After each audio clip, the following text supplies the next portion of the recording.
and welcome back. Chapter 23. I expected to take him a while to read the entire thing. I'm sitting on my bed waiting. The house is quieter than it ever been, unsettling like the calm before a storm. I stare at my suitcase wondering if he's still going to want me to leave after this.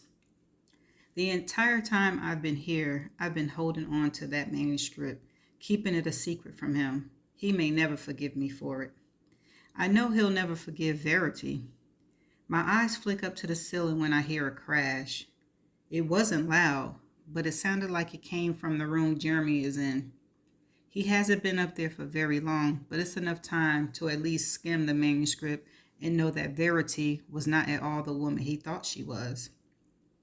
I hear a cry. It's low and quiet, but I hear him.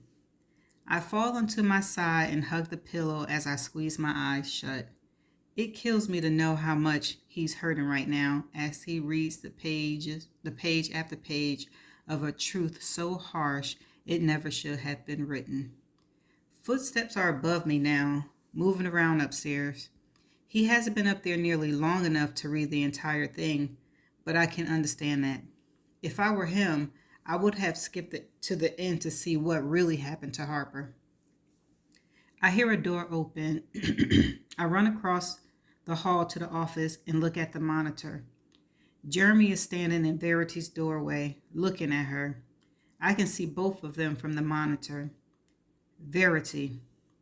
She doesn't answer him, obviously. She doesn't want him to know she's a threat. Or maybe she's been faking it because she's afraid he'll turn her into the police. Whatever her reason, I have a feeling Jeremy isn't going to walk away from the room until he gets his answers. Verity, he says, stepping closer to her, if you don't answer me, I'm calling the police. She still doesn't answer him. He walks over to her, reaches down, and pulls one of her eyelids open. He stares at her for a moment, then walks towards the door. He doesn't believe me. But then he pauses, like he's questioning himself, questioning what he read. He turns around and walks over to her. When I walk out of this room, I'm taking your manuscript straight to the police. They'll put you away and you'll never see me or crew again if you don't open your eyes and tell me what's going on in this house. Several seconds passes. I'm holding my breath, waiting for her to move, hoping she moves so that Jeremy will know I'm telling the truth. A whimper escapes my throat when she opens her eyes. I slap my hand over my mouth before it turns into a scream. I'm afraid I'll wake crew, and this is not something he needs to walk into. Jeremy's whole body tense, and then he grabs his head in both hands as he backs away from her bed. He meets the wall. What the fuck, Verity? Verity begins to shake her head adamantly. I had to, Jeremy, she says, sitting up on the bed. She's getting into a defensive pose, as if she's terrified of what he might do. Jeremy is still in disbelief, his face full of anger and betrayal and confusion. This entire time, you've been... He's trying to keep his voice down, but he looks like he's about to explode into rage. He turns and releases his anger with a fist against the door. It makes Verity flinch. She holds up her hands. Please don't hurt me. I'll explain everything. Don't hurt you? Jeremy spins around, taking a step forward. You killed her, Verity. I can hear the anger in his voice, and it's just over the monitor. But Verity has a front row seat to it. She tries to jump off the bed to escape him, but he doesn't allow it. He grabs her by the leg and yanks her back onto the bed. When she starts to scream, he covers her mouth. They struggle. She's trying to kick him. He's trying to hold her down. Then his other hand forms a circle around her throat. No, Jeremy. I run straight up to Verity's room and stop short when I reach the doorway. Jeremy is on top of her. Her arms are trapped beneath his knees. Her legs are kicking at the bed. Her feet are digging into the mattress as she wheezes. She's trying to fight back, but he overpowers her in every way. Jeremy! I rush to him and try to pull him off of her. All I can think of is Crew and Jeremy's future and how his anger is not worth a life. His life. Jeremy. He isn't listening. He refuses to let go of her. I try to get in his face to calm him, to talk sense into him. You have to stop. You're crushing her windpipe. They'll know you killed her. Tears are streaming down his cheeks. She killed our daughter, Lo. His voice is full of devastation. I grab his face, try to pull him to me. Think about Crew, I say, my voice low. Your son will not have a father if you do this. I see the slow change in him as my words sink in. He eventually pulls his hands from her throat. I double over, gasping for as much breath as Verity is right now. She's sputtering, trying to inhale. She tries to speak or scream. Jeremy covers her mouth and looks at me. There's a plea in his eyes, but it's not a plea for me to call for help. It's a plea for me to help him figure out a better way to end her. I don't even argue with him. There is not a single cell in her body that deserves to live after all she's done. I step back and try to think.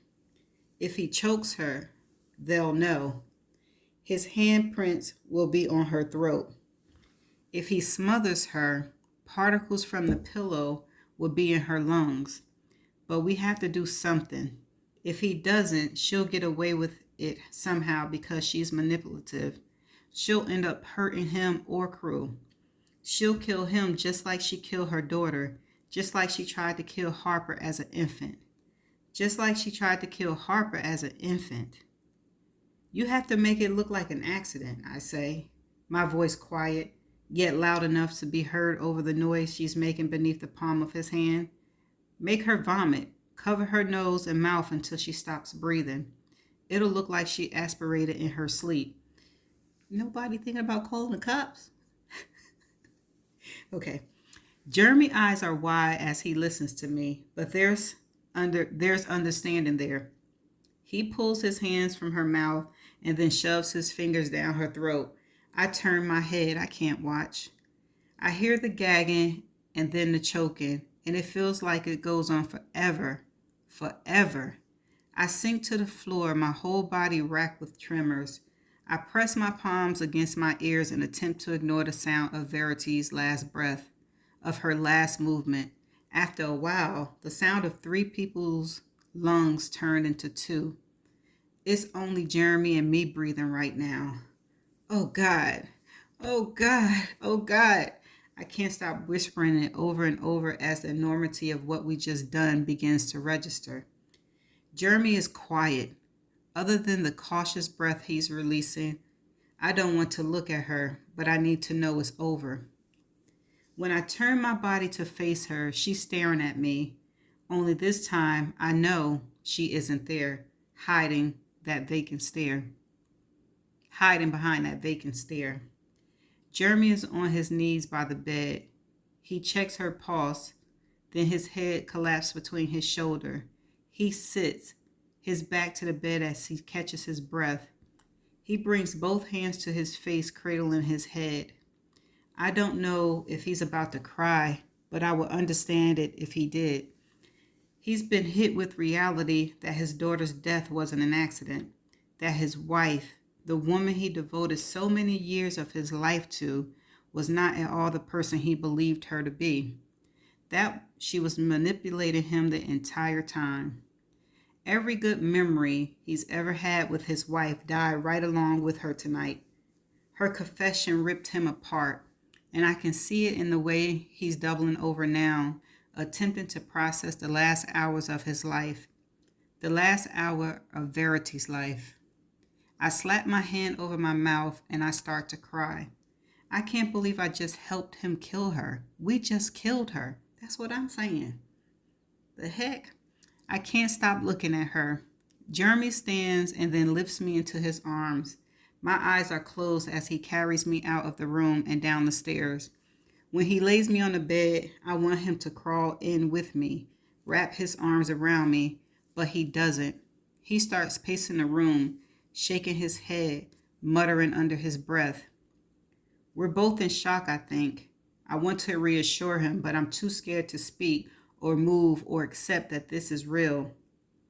Fuck, he says, and then louder, fuck. And there it is. Every memory, every belief, everything he thought he knew about Verity is sinking in. He looks at me and then strides over to the bed. His trembling hands pushes back his hair. She died in her sleep, he says, his words both quiet and rigid. Okay. I nod. In the morning, his voice is mixed with so much breath as he tries to stay calm. In the morning, I'll call the police and tell them I found her when I went to wake her up. It'll look like she aspirated in her sleep. I haven't stopped nodding. He's looking at me with concern, with empathy, with apology. I'm sorry, he says. I'm so sorry.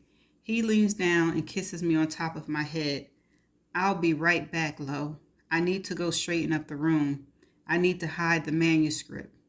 He kneels down so that he's eye to eye with me, as if he wants to make sure I'm getting it, that I understand him. We went to bed like normal, both of us, around midnight. I administer her meds, and then when I woke up at 7 to get crew ready for school, I found her unresponsive.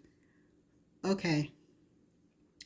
Verity died in her sleep, he repeats, and we're never going to discuss this again after tonight, after this moment, right now.